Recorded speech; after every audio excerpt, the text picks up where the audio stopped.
Hi friends welcome to रेन्ना समयल इनके என்ன சமையல் பார்க்க போறோம்னா சூப்பரான வெண்டைக்காய் புளிக்காய் கூடவே தேங்காய் துவையல் பார்க்க போறோம். இந்த வெண்டைக்காய் புளிக்காய் கூட தேங்காய் துவையல் தொட்டு சாப்பிட்றதுக்கு சுவையா இருக்கும். எளிமையான முறையில் வெண்டைக்காய் புளிக்காவும் தேங்காய் துவையலையும் செஞ்சிடலாம். அந்த சுவையான வெண்டைக்காய் புளிக்காய் தேங்காய் துவையல் ரொம்ப சுவையாகவும் எளிமையாகவும் எப்படி செய்யறதுன்னு வாங்க பார்த்துடலாம். வெண்டைக்காய் புளிக்காய் பண்ணுறதுக்கு எண்ணெய் சேர்த்துடலாம். 3 டேபிள் ஸ்பூன் எண்ணெய் சேர்க்குறேன். எண்ணெய் சூடாயிட்டு இதில் 1 டீஸ்பூன் கடுகு சேர்த்துடலாம். கடுகு நல்லா பொரிய ஆரம்பிச்சிருச்சு. பொடியாக நறுக்கின 10 பூண்டு பல் சேர்த்துக்கலாம்.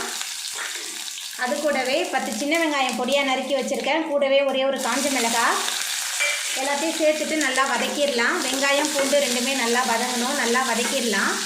வெங்காயம் பூண்டு நல்லா வதங்கிருச்சு. இப்போ இதில் பொடியாக நறுக்கி வச்சுருக்கிற வெண்டைக்காய் சேர்த்துடலாம். வெண்டைக்காய் சேர்த்துட்டு கொஞ்சம் நேரத்துக்கு இந்த எண்ணெயிலேயே நல்லா வதக்கிடலாம். அப்போ தான் அதோட வழுவழுப்பு தன்மை இல்லாமல் இருக்கும். நல்லா வதக்கிடலாம். வெண்டைக்காய் சேர்த்துட்டு நல்லா வதக்கியாச்சு.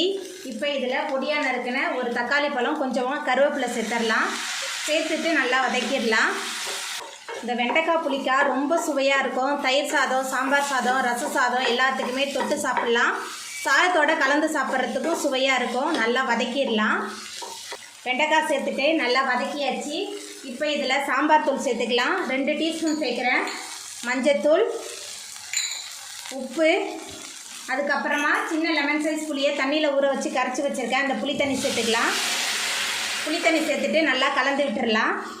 புளித்தண்ணி சேர்த்துட்டு நல்லா கலந்தாச்சு. இப்போ ஒரு மூடி போட்டு வேக வச்சிடலாம். இந்த புளித்தண்ணி வெண்டைக்காய் ரெண்டுமே சேர்ந்து நல்லா கொதித்து வெந்து வரணும். வெண்டைக்காய் இந்த புளித்தண்ணியில் நல்லா வெந்து வந்துருச்சு. நம்மளோட வெண்டைக்காய் புளிக்காய் சூப்பராக ரெடி ஆகிட்டு. இந்த முறையில் நீங்கள் வெண்டைக்காய் புளிக்காய் செஞ்சிங்கன்னா அடிக்கடி செஞ்சு சாப்பிடுவீங்க. ரொம்ப டேஸ்ட்டாக இருக்கும். இப்போ நம்ம அடுப்பு ஆஃப் பண்ணிடலாம்.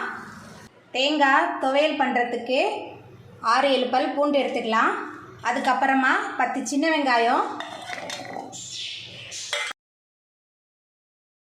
அதுக்கப்புறமா அரை மூடி தேங்காவை பல்லாக நறுக்கி வச்சுருக்கேன். தேங்காய் சேர்த்துக்கலாம்.